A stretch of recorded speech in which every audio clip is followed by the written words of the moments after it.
जो जी जी रेमिटेंसेस आप के पूछिए। ज़रिए हमने बड़ी बेहतर तरीके से इस वक्त अपने इन इंडिकेटर्स को अंडर कंट्रोल रखा हुआ है, लेकिन जो एक्सपोर्ट्स हमारी, जो हमने प्लान्स बनाए, जो हमने टारगेट्स रखे हैं, उस तनासुब से तो नहीं बढ़ पा रही हैं। इस साल भी हमने देखा 31-32 के अराउंड। अभी जो जुलाई के फिगर्स एक महीने के हैं $2.7 अरब के, उसको भी अगर आप एज इट इज़ सेम रखते हुए मल्टीप्लाई बाय 12 करें तो वो भी 32-33 अरब डॉलर के अराउंड रहती हैं। तो ये इस वाले सेक्टर में हम क्यों नहीं कामयाबी हासिल कर पा रहे हैं? हाँ, और साथ ही साथ जहाँ $2.7 अरब की एक्सपोर्ट्स है तो $5.4 अरब की इंपोर्ट्स हैं, जिस जो लास्ट ईयर इसी महीने में $4.2 बिलियन की, तकरीबन 700 से $800 मिलियन का इस सिर्फ जुलाई के महीने में हमारा जो जो ट्रेड डेफिसिट है वो बढ़ा है। इसी तरफ मैं आ रहा था कि ये बड़ा जो है ना वो अलार्मिंग है, और यही वो चीजें हैं जिसको हुकूमत को कंट्रोल करना पड़ेगा। अगर एक तरफ आप अपनी इंपोर्ट्स को बढ़ा रहे हैं तो दूसरी तरफ आपको अपनी एक्सपोर्ट्स को भी जो है वो बढ़ाना पड़ेगा। और एक्सपोर्ट्स को जब हम बढ़ाने की बात करते हैं तो उसमें जाहिर है फिर हुकूमत को बिजनेस फ्रेंडली इन्वायरमेंट देना चाहिए, स्ट्रक्चरल रिफॉर्म्स करनी चाहिए।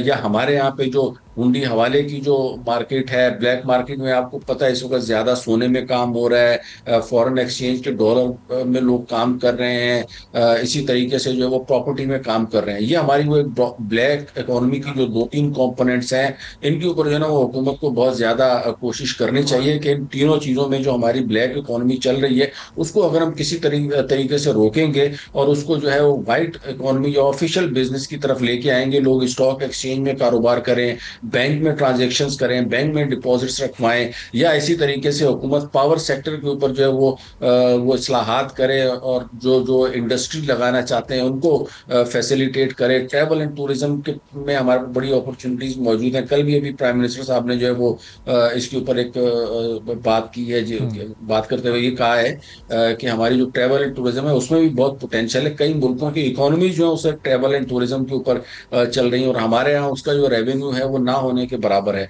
तो there are number of opportunities. IT sector की अगर मैं बात करूं तो उसमें हमारी जो यंग जनरेशन है वो आईटी में एक इनकलाब बर्पा कर सकती है, और आईटी की सर्विसेज को जो है वो हम एक्सपोर्ट कर सकते हैं, हम फाइनेंशियल सर्विसेज को एक्सपोर्ट कर सकते हैं। तो यहाँ पे हमारे पास बहुत ज्यादा अपॉर्चुनिटीज अवेलेबल है, जिसमें कोई बहुत ज्यादा हमें इमीडिएटली इन्वेस्टमेंट करने की भी जरूरत नहीं है। हमारे पास अच्छा ह्यूमन कैपिटल मौजूद है जिसको हम अप्रोप्रिएट जगहों के ऊपर यूटिलाइज करके अच्छी तरह अगर हम उससे फायदा उठा सकते हैं तो कोई शक नहीं है कि हमारी एक्सपोर्ट जो है बआसानी बढ़ सकती है। इस वक्त हमारी आबादी अगर बात करें तो दुनिया में हम 5वां बड़ा मुल्क है, और हमारा अगर नॉमिनल जीडीपी 22 में 24वें नंबर के ऊपर है, तकरीबन $411 अरब का। तो हमारा जो मईशत में हिस्सा बहुत कम है, हमारे पास बहुत ज्यादा मार्जिन अवेलेबल है। और जिस तरीके से इस वक्त हुकूमत और हमारे सिपा सलार साहब जिस तरीके से काम कर रहे हैं, फील्ड मार्शल जनाब आसिम मुनीर साहब अमेरिका में जाके अपॉर्चुनिटीज को एक्सप्लोर कर रहे हैं, चाइना के साथ सीपैक को एक्सटेंड करने का मुआहदा हुआ है, अजरबैजान की अगर आप बात करें,